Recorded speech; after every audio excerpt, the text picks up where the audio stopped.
اللہ الرحمن الرحیم۔ السلام علیکم، میں ہوں محمد عثمان اور آپ دیکھ رہے ہیں پروگرام حرف راز اور مقبول جان کے ساتھ۔ آج بھارت کے اندر ایک بار پھر اس کا منفی چہرہ پوری دنیا کے سامنے آیا کہ بابری مسجد کے متعلق جو فیصلہ تھا اس کو دیکھ کر تو خود بھارت کا انصاف بھی شرما گیا ہوگا۔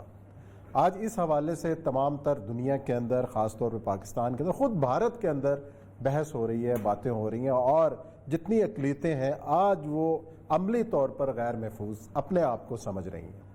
اس تمام تر معاملے کا بھی جائزہ لیتے ہیں اپنے پروگرام کے اندر۔ اور ایک اور اہم بات، آج پاکستان مسلم لیگ نون کا اجلاس ہوا، اہم اجلاس ہوا۔ سابق وزیر اعظم نواز شریف صاحب نے خطاب کیا، اس میں بہت سارے اہم نکات سامنے آئے، لیکن خاص طور پر ایک بات جو اس وقت موضوع بحث بنی ہوئی ہے، کیا نواز شریف صاحب اور ان کی صاحبزادی مریم نواز صاحبہ کا جو بیانیہ ہے، کیا اس کا بوجھ مسلم لیگ نون کی قیادت اٹھا پائے گی؟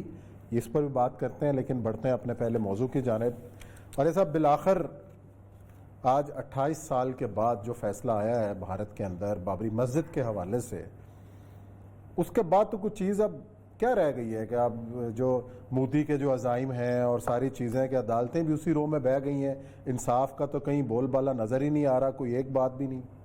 عثمان صاحب، میں بہت عرصے سے میرا ایک بنیادی ایک نقطہ نظر بن چکا ہوا ہے، اور اگرچہ کہ میں اس نقطہ نظر سے پہلے اس پہ نہیں تھا، لیکن کہ جہاں پر بھی آپ الیکشنرنگ پروسیس شروع کرتے ہیں ایک ایسے معاشرے کے اندر جس کے اندر دو بڑے واضح گروپ موجود ہوں، اور ان میں سے ایک گروپ جو ہے وہ اس کی تھوڑی سی بالادستی ہو، کم از کم 75% یا 25% کی، تو ایک دن ایسا ضرور آتا ہے کہ آپ کے ہاں ڈیموکریٹک پروسیس فیل ہو جاتا ہے۔ صحیح۔ امریکہ مثال ہے، 1773 میں آئے تھے لوگ، دنیا جہان کے لوگ وہاں جمع تھے، غلاموں کی تجارت ہوتی تھی، سب کچھ ہوتا تھا، ہر کام ہوتا تھا۔ انہوں نے ایک بہت بڑی جنگ لڑی غلاموں کے خلاف۔ 75% گورے تھے وہاں رہنے والے، 12% ٹوٹل کالے تھے بیچارے۔ ان کی ہیومن رائٹ ایکٹیویزم شروع ہوئی، ان کا کہا کہ ان کو آگے بڑھاؤ۔ مارٹن لوتھر کنگ کو ہیرو بنایا گیا۔ دنیا میں شاہد ہے کہ واحد پبلک ہالیڈے امریکہ میں ہوتی ہے وہ جس دن مارٹن لوتھر کنگ قتل ہوا تھا، اس دن ہوتی ہے۔ میں میمفس میں اس ہوٹل میں گیا ہوں، پورا ہوٹل انہوں نے میوزیم بنا دیا جس میں وہ آخری اس نے گزارا تھا، اور وہ قتل ہوا تھا۔ لیکن ٹرمپ نے جس وقت فلیٹ کرنے پہ آیا ہے تو ان 75% گوروں کو اس نے اکٹھا کر لیا، اور اس بری طرح اکٹھا کیا کہ اس وقت امریکہ ٹریمبل کر رہا ہے کہ یہ کیا ہوگا۔ مثال دنیا میں دی جا سکتی ہر طرح کی۔ دیکھیں، یورپ میں چونکہ کوئی اس طرح کی اقلیت نہیں ہے، سارے ایک ہی نسل کے ہیں، ایک ہی کوکیشینز ہیں، ایک ہی طرح کے ہیں، تھوڑے بہت کہیں مسلمان 1.5 کروڑ بن گیا تو کیا فرق، 1.5 کروڑ بہت ہوں گے اگر کسی ملک میں ہوں گے، اول تو یہ بھی نہیں، تھوڑے سے۔ انڈیا اور اسرائیل دو ایسی مثالیں ہیں کہ جہاں سائزیبل نمبر آف پاپولیشن جو ہے وہ مسلمانوں کی ہے، تقریباً 16% اسرائیل میں ہیں اور 16 سے 17% انڈیا کے اندر ہے۔ صحیح۔ اب ان 16 سے 17% کے بارے میں آج میں ایک انڈیا کی اسی معاملے پہ ڈیبیٹ سن رہا تھا، انڈیا کی، یہ بابری مسجد کا جب ہوا ہے تو انہوں نے یہ کہا ہے کہ بنیادی طور پر یہ گنگا جمنی تہذیب کا جو نام ہے یہ بیسیکلی وہ سیکولرزم کا نعرہ ہے کہ جو لگایا گیا ہے، اور اس میں انہوں نے گنگا جمنی تہذیب پہ ہماری خرابی یہ ہے کہ ہمارے سارے کے سارے جو شکشا منسٹر تھے نا، ایجوکیشن منسٹر، وہ مسلمان آئے، اچھا، جن میں ابوالکلام آزاد تھے، عبدالخالق پتہ نہیں کیا اس کو بہت نام لے رہا تھا۔ تو انہوں نے ہمارا نصاب تعلیم ایسا کر دیا ہے کہ جس کے اندر سے ہم سمجھتے یہ ہیں کہ ایک بندہ جس نے اپنی بیوی کی قبر بنا دی ہے جمنا کے کنارے، وہ بہت بڑی چیز ہو گیا ہے۔ ایک دوسرے نے اسکندرہ میں اپنے باپ کی قبر بنا دی ہے تو وہ بہت بڑی چیز ہو گیا ہے۔ تیسرے نے اپنے ہمایوں کا مقبرہ اس نے بنا دیا تو یہ جو ہے یہ گنگا جمنی تہذیب نہیں ہے، اور اس لیے ہمیں کچھ کرنا ہوگا۔ یہ ڈیبیٹ ہو رہی ہے انڈیا ٹی وی کے اوپر بابری مسجد کے ڈیسیژن کے اوپر کہ اس ڈیسیژن کو، تاکہ یہ وہ چہرہ ہے، اس چہرے میں انڈیا کا مسلمان 1992 سے پہلے کیا تھا اور 1992 کے بعد کیا ہوا ہے، یہ زمین آسمان کا فرق پڑ چکا ہو. 1992 سے پہلے آج جیسے کہ یہ پورے کا پورا پروسیس جو چلا ہے یہ چلا ہے 1982 میں. ٹھیک ہے. 1925 سے شروع ہوئے. راجہ رام موہن رائے نے شدھی کی تحریک بنائی. شدھی کہتے ہیں شدھ کرنا, یعنی کسی ایک آدمی کو اگر وہ بھٹک گیا ہے تو اس کو راہ راست پہ لانا. اور وہ یہ تھا, راجہ رام موہن رائے کی تحریک یہ تھی, مدن موہن مالویہ بھی اس کے اندر وہ تھا, کہ یہ جو بندہ ہے یہ ہندو تھا بیسیکلی خاندانی طور پہ, یہ مسلمان ہو گیا یا عیسائی ہو گیا, اس کو ہم شدھ کریں گے. اس کے ساتھ ایک اور تحریک تھی سنگٹھن. سنگٹھن کہتی کہ اگر یہ ویسے باز نہیں آتا تبلیغ سے تو پھر اس کو بندوق کے طور پہ ہم لائیں گے. اور انہوں نے بندوق اٹھائی اور ناگپور میں ٹریننگز ہوئی سارا. میں اس لیے بیک گراؤنڈ بتا رہا ہوں کہ پاکستان میں ایک جذباتی فضا ہے کہ یہ اچانک نہیں ہوا. آپ اندازہ کریں علامہ اقبال نے کب پیش کیا, 1930 میں پیش کیا نا, دو قومی نظریہ. جبکہ یک قومی نظریہ جو ہے کہ ایک ہی قوم ہے, باقی قوم کو بحر عرب میں پھینک دو, وہ 1922 میں آئی ہے گولوارکر کی کتاب ہندوتوا. اور وہ ہندو مہاسبھا جب بنی ہے تو اس وقت سے انہوں نے کام کرنا شروع کیا. انہوں نے بجرنگ دل بنائی, انہوں نے وشو ہندو پریشد بنائی, انہوں نے خواتین کی تنظیم بنائی, انہوں نے ٹریننگز کی, انہوں نے سب کچھ کیا. 2 دفعہ اس پہ پابندی لگی, گاندھی کو مارا. آپ سوچ سکتے ہیں عثمان صاحب کہ کوئی شخص جو ہے پاکستان میں قائد اعظم کا قاتل ہوتا اور اس کی تنظیم پہ پابندی لگتی, اور وہ تنظیم جو ہے 3-4 سال بعد دوبارہ وہی شخص جو ہے اور گوڈسے کی برسی مناتے ہیں جیسے ویسے ہم قائد اعظم کے قاتل کی برسی مناتے. کیا کوئی سوچ سکتا تھا پاکستان میں؟ لیکن انڈیا کے اندر یہ ہوا کیونکہ ہندو تعصب اتنا زیادہ تھا, ہندوتوا کا تصور اتنا خالص انہوں نے بنا دیا ہوا تھا کہ وہ ہوا. انہوں نے 1982 تک جو ہے اس کو پولیٹیکل پارٹی نہیں لائے. جو ہمارے دوست ہیں نا, جماعت اسلامی ہو یا جو اور جو سمجھتے ہیں کہ ہم جمہوریت میں چلتے رہیں گے تو چلتے چلتے ہم, یہ اس سے سیکھیں بی جے پی سے. جب تک انہوں نے پورا غلبہ حاصل نہیں کر لیا شہروں میں, ایک جتھے نہیں بنا لیے, اس وقت تک وہ الیکشن کے پروسیس میں نہیں آئے. پوری 8 تنظیمیں تھیں, ان 8 تنظیموں کی بنیاد پہ انہوں نے اپنا ایک سیاسی ونگ بنایا جس کا نام تھا بھارتیہ جنتا پارٹی, بھاجپا. اور اس نے اپنا سب سے سافٹ آدمی رکھا جو شعر پڑھ لکھتا تھا, اور اس کا نام تھا اٹل بہاری واجپئی. اور وہ بندہ جو تھا شاعری کرتا تھا. آپ کو یہاں بھی آپ کو لاہور آپ نے دیکھا ہوگا, اس نے شاعری کی تھی تاکہ ہمارا ایک فیس رہے. اس کے پیچھے ان کا وہ شخص رکھا جو کہ بہت کٹر قسم کا تھا, جس کا نام تھا ایل کے اڈوانی. ایل کے اڈوانی جو ہے وہ مرلی منوہر جوشی, اما بھارتی, یہ سارے لوگ تھے. اور اس کے ساتھ ساتھ آپ کو یاد ہوگا کہ وہ وشو ہندو پریشد کے وہ داڑھیوں والے پنڈت جو تھے تلک لگا کے, انہوں نے باقاعدہ رتھ یاترا شروع کی. انہوں نے پہلے ایک کہانی گھڑی, اور کہانی یہ تھی کہ اس سرزمین جو ہے جہاں پر بابر نے آ کے مسجد بنائی ہے, اس کے نیچے ایک بہت بڑا ہندوؤں کا مندر تھا, اور یہاں عام جنم بھومی تھی, جہاں پیدا ہوا تھا. میں 2007 میں گیا تھا, یہ سپریم کورٹ نے ان کے نام کہا تھا آرکیالوجی والوں کو, کہ میں ڈی جی آرکیالوجی تھا, اور وہ ڈی جی آرکیالوجی سے میں مل رہا تھا, تو اس کے سامنے 47 لوگ جو تھے انہوں نے وہ رپورٹ بنا کے رکھی ہوئی تھی. عثمان صاحب, خوف کا عالم یہ تھا کہ 3 مسلمان تھے, باقی سب ہندو تھے. اس رپورٹ کے اندر لکھا جا چکا ہوا تھا کہ یہاں کوئی رام کی کوئی مندر نہیں رہا, یہاں کوئی چیز رام نام کی چیز کی نظر, اس کے باوجود گفتگو نہیں کرتے تھے. میں نے کہا مجھے دکھا دو. اس زمانے میں یہ نہیں ہوتی تھی, وہ تصویروں والے کیمرے والے فون اس طرح کے نہیں آئے تھے. میں نے کہا دکھا دو, وہ بڑا چھوٹا. تو میں تصویر لیں گا, تو انہوں نے مجھے خاص طور پر آپ ہمارے مہمان ہیں, لیکن ہم تصویر نہ لیں, لیکن ہم آپ کو دکھا. میں نے وہ رپورٹ ان کے ساتھ میں بیٹھ کے ڈسکس کی, پڑھی. یہ خوف تھا. عثمان صاحب, یہ ہے میجورٹی آف میجورٹی, اکثریت. لیکن وہ اکثریت کی بات ہو رہی ہے, لیکن عدالت, سپریم کورٹ, کیا پہلے پوری دنیا نے دیکھا کس طریقے سے حملہ آور ہوئے سارے جو انتہا پسند ہندو ہیں, کس طریقے سے توڑ پھوڑ ہوئی. اس میں کلین چٹ دے کے یہ کہا گیا کوئی انٹینشن شامل ہی نہیں تھی. عثمان صاحب, اس سے بڑا ڈیسیژن ایک آ چکا ہوا ہے جس کا ہم ماتم نہیں کرتے. وہ ڈیسیژن یہ ہے کہ ایک بندہ تھا جس کا نام تھا افضل گرو والا. انصاف کے ماتھے پہ اس سے برا فکر ڈیسیژن نہیں ہو سکتا کہ افضل گرو جو ہے اس کے اوپر کیس چلتا ہے، ایک عدالت سے دوسری عدالت سے تیسری سے آخر میں سپریم کورٹ کے پاس جاتا ہے، اس کے بعد یا تو بھگوان کی عدالت ہے یا اللہ تبارک و تعالیٰ کی عدالت ہے، اور تو کوئی عدالت نہیں۔ عدالت پورا فیصلہ لکھتی ہے اور کہتی ہے کہ سرکمسٹانشل ایویڈنس کی بنیاد پہ کسی شخص کو پھانسی نہیں دی جا سکتی، اور اس کا کوئی کسی قسم کا کوئی معاملہ۔ میرے افضل گرو کی کتاب میں نے پڑھی، دیکھنے والی کتاب، مسعود اظہر صاحب نے اس کا دیباچہ بھی لکھا ہے، سب کچھ۔ وہ کہتی ہیں عدالت کہ ہم اگر اس کا جرم نہیں بنتا، لیکن اگر ہم اس کو پھانسی نہیں دیں گے تو اس ہندوستان کا اجتماعی ضمیر جو ہے وہ سیٹسفائیڈ ہی ہوگا۔ اتنا بے انصاف ہو جس ملک کا اجتماعی ضمیر۔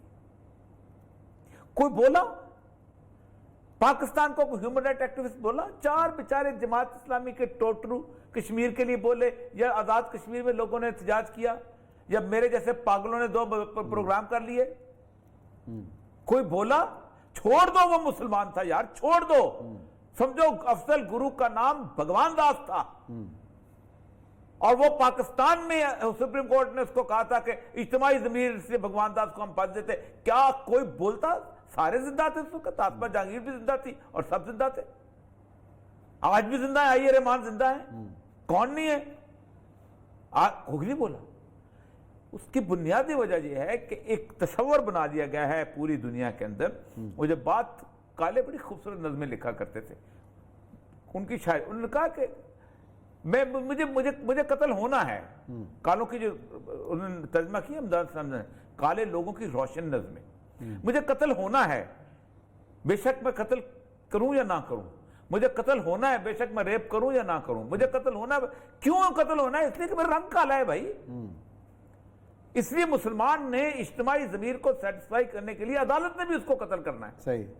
تو جہاں اس طرح کی خوف زدہ قسم کی ٹرنی آف میجارٹی ہو، وہاں عدالتیں بے بس ہو جایا کرتی ہیں۔ آپ مجھے یہ بتائیں، کیا اسرائیل کے اندر کسی مسلمان کو ایوکشن جو ہوئی ہے، آپ اس وقت دیکھیں نا، تقریباً انہوں نے جو بنائی ہیں کو 6.5 لاکھ بندہ آباد کیا ہے۔ انٹرنیشنل لاء کے تحت قانون یہ کہتا ہے کہ ڈسپیوٹڈ ٹیریٹری کی آپ شکل نہیں بدل سکتے، یعنی اگر آپ وہاں پر عمارت کھڑی کرنا چاہتے ہیں عمارت نہیں کر سکتے، آپ وہاں پر کسی کو آباد کرنا چاہتے ہیں آباد نہیں کرتے جب تک کہ ڈسپیوٹڈ رہے گی۔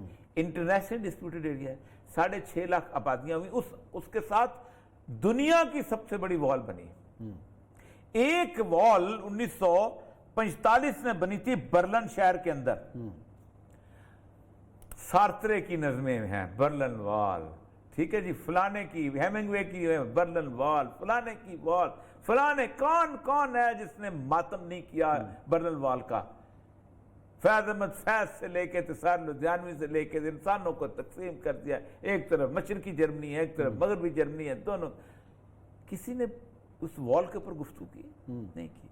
پھر گھیٹو ایک جگہ ہوتی ہے جہاں یہودی رہا کرتے تھے، یہ شروع ہوئی تھی وینس میں، وینس وہ جو علاقہ ہے، جی جی، کیونکہ بیسیکلی گریک جو ہے نا، گریک علاقہ جو ہے، گریک اور رومن، یہیں پر کرسچینٹی ہے۔ جو اوریجنل بائبل ہے بنیادی طور پر یہ یونانی زبان میں ملتی ہے آپ کو، گریک زبان میں، اس سے پہلے یہ عبرانی میں نہیں ملتی، اصل بائبل تو ملتی نہیں ہے اس لیے۔ تو انہوں نے یہودیوں کے صحابات، یہودیوں نے سمجھتے یہودیوں نے حضرت عیسیٰ کو صلیب چڑھایا ہوا، اور 600 سال تک یہ جب تک قرآن پاک نے آ کے نہیں کہا نا کہ وہ صلیب نہیں چڑھے، دونوں کو یقین اور ایمان تھا کہ حضرت عیسیٰ صلیب چڑھ گئے ہوئے۔ انہوں نے کہا تھا ہم نے چڑھا دیا، یہ کہتے تھے چڑھ گئے، اس لیے تو صلیب دستار ہے، اس لیے تو صلیب گلے میں پہنی جاتی ہے، اس لیے تو صلیب کا معاملہ یہ تھا کہ انہوں نے ان کو یہودیوں کو جہاں جہاں ملتے تھے ان کو ایسی کی تیسے گھیٹو بنایا گیا تھا۔ وینس چونکہ اس کے اندر آپ کو پتہ ہے سمندر کی وہ جو ہیں ہوتی ہیں چھوٹی چھوٹی گلیاں، سمندر کی نالیاں، ان میں بدبو تو آ جاتی ہے۔ ان کا ایک علاقہ مختص کیا گیا تھا جہاں وہ رہتے تھے، اور 1 گھنٹے کے لیے بازار آنا ہوتا تھا، اور اس بازار کے اندر وہ ایک خاص پیلے رنگ کا لباس پہنتے تھے، اور اس گلے کے اندر ایک تختی ہوتی تھی جس کے اوپر لکھا تھا میں ایک یہودی ہوں۔ اچھا، اسی طرح کا آپ جو ہے وہ پولینڈ کے یہودیوں کے ساتھ تعلق تصور تھا، سب کچھ تھا، اس کو کہتے تھے گھیٹو۔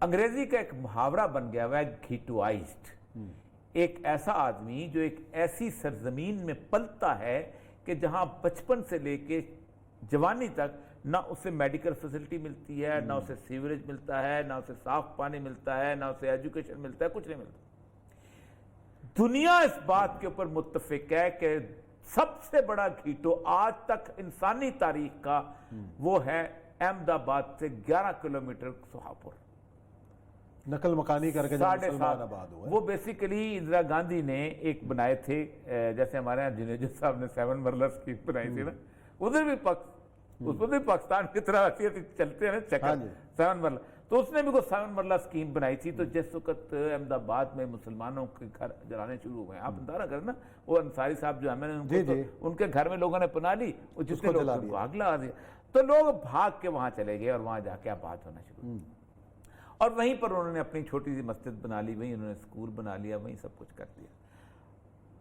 ساتھ میں جب میں گیا تو اس وقت کو 2-2.5-3 لاکھ کی آبادی تھی اس وقت۔ اسی طرح بنگلہ دیش کے اندر ڈھاکہ کے اندر بہاری وہ تو خیر بالکل، وہ تو ابھی 1-1.5 لاکھ ہے نا، دنیا کا 7.5 لاکھ بندہ۔